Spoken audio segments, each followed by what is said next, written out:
Hello nhá, xong nó sẽ đợi nó là cú chấp với một cậu của tụi mùa lại trong trong đó ok. cái này là thử hay à? Yo.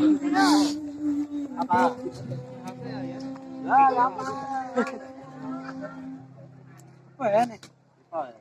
Đây là con ấy. Đây là con ấy. Nói gì mà cá chó vậy? Ôi trời, giờ chưa mất rồi. Đây là con. Mình bắt ngã từ. Cưới của À, lại. cú tụi đại ca nó ba mi thấy làm vô vị. À, mẹ rong bù ra. Chó. Bao yếu chặt bao.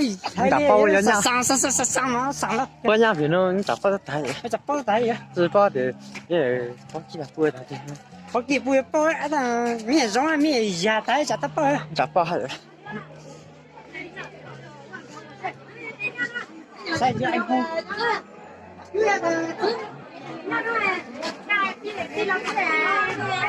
Cho quý tờ. Nó còn làm gì nữa à?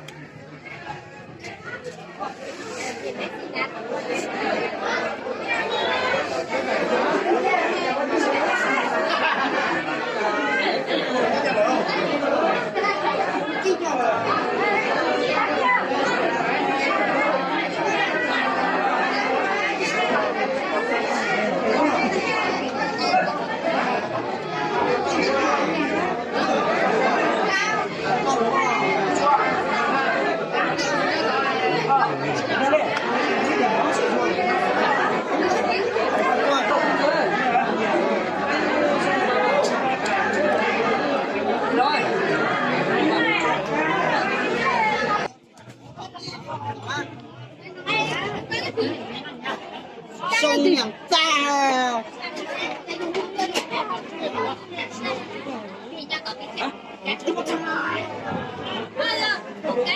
Khoai chạy chuôn cái biết rõ chạy chuôn miệng gì à, nó又不是咩好些？gì咩好些咩自己不？là lo chặt bóc sữa父母关注。别关苗。